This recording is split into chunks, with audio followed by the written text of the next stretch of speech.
Welcome to the introductory video of my new channel. I'm Andrew Frazier. I'm a lean green belt, and I'm here to talk about facilitation skills, facilitation difficulties, where to go next, just kind of deep diving into that. And today I want to talk to you about what the top 3 needs of a new green belt when it comes to just being a green belt, just being excellent at being a green belt. These are based on my experiences, so take it or leave it. Here we go. Number 1 is continuous learning.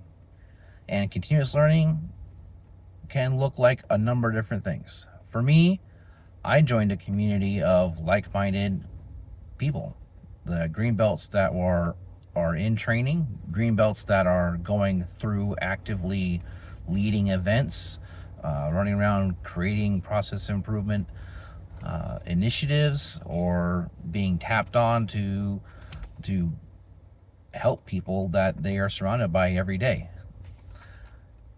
And also black belts. It's a community filled with the black belts. The black belts come in, they're learning, they're supplying the knowledge, and they're also they're just a mentor. And that leads me into my number 2 point, which is mentorship. As a new green belt, you absolutely have to have mentorship. You need to go out there and seek it and find it. If you don't have it already, then I very much encourage you to reach out to a community, reach out on a forum, find somebody on social media that's a certified black belt, certified green belt, and just start open a dialogue, open a conversation with them that says, hey, I'm interested in learning and getting better at this discipline. Can you help me? I'm seeking a mentor. And very few people will turn that down.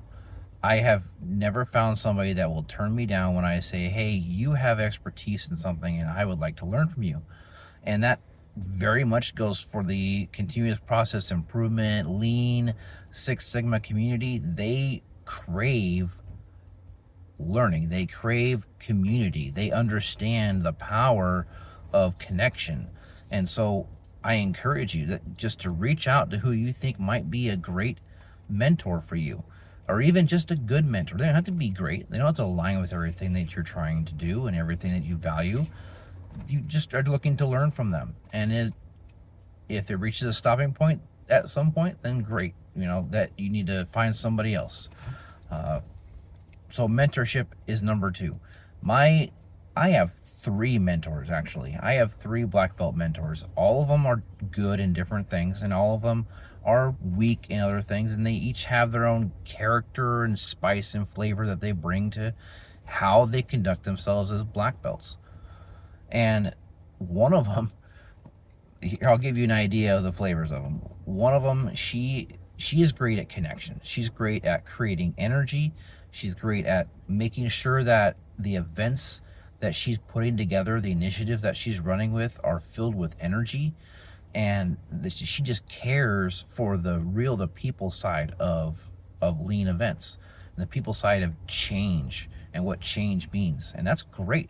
I'm learning a lot from her, and I'm finding that a lot of what she does and a lot of what she cares about is what makes a great event and makes a great workshop.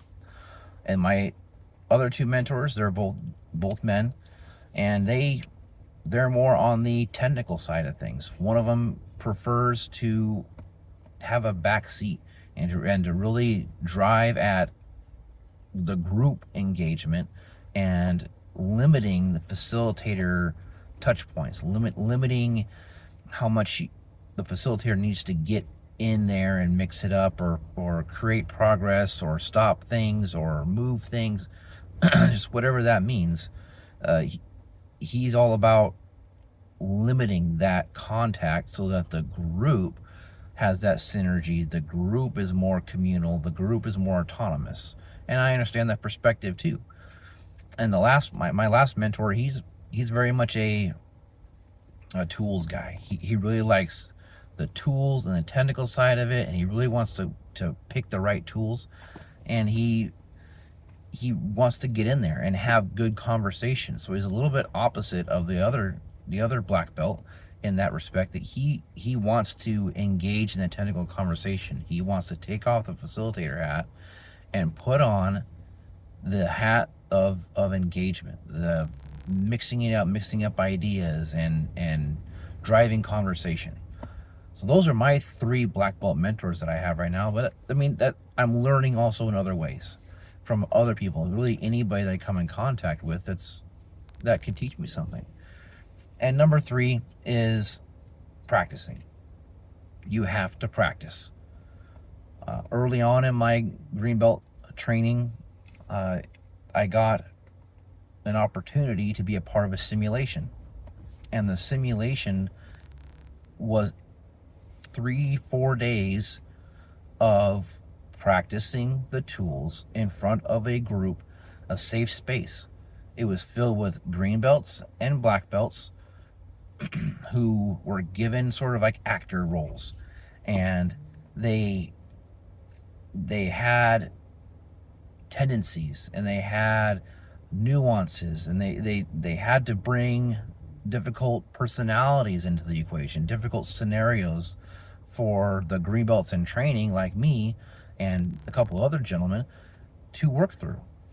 And that was great. I loved that, because that was direct practice in a safe space, a safe environment, where I can just flourish and try things, try out the tools that I hadn't tried before, try out tools that I had tried before and refine it.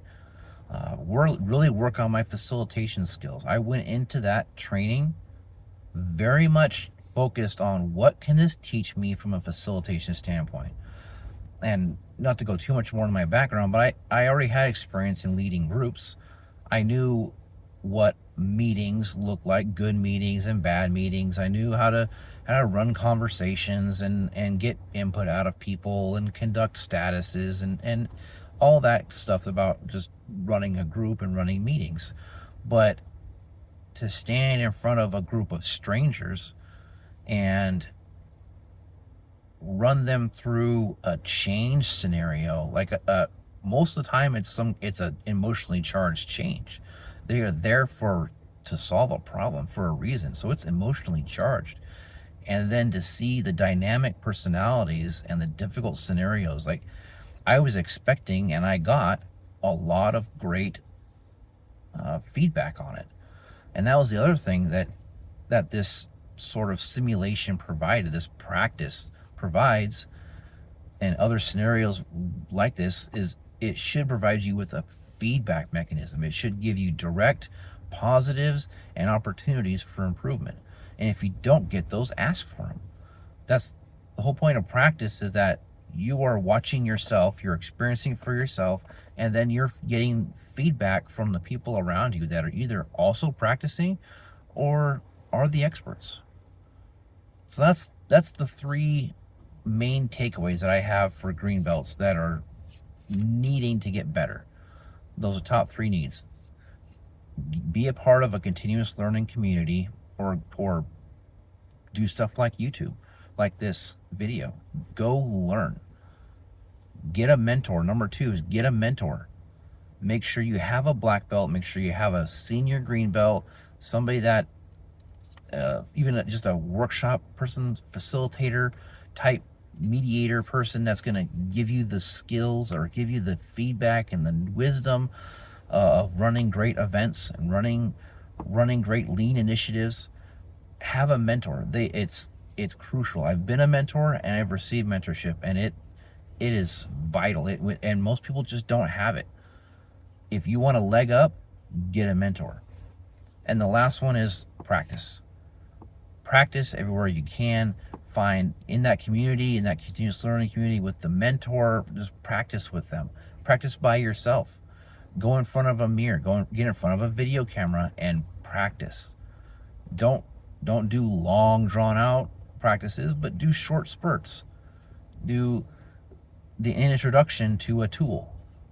Pretend you're standing in front of a group, and how would you introduce a tool? Describe what it's for, describe the intent, the purpose, the objectives, the outcomes that you're looking for, and and then close, and then try again until you have the speech and the mental clarity to present a tool such that people can actually use it and interact with it quickly. Like, as a facilitator, as a green belt, you need to be able to explain the tools that you are about to use with people. So again, those are the three. I hope you enjoyed this video.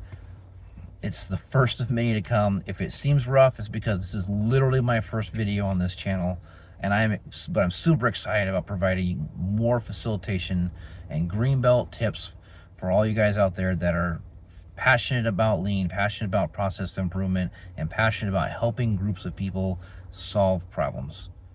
We'll see you later.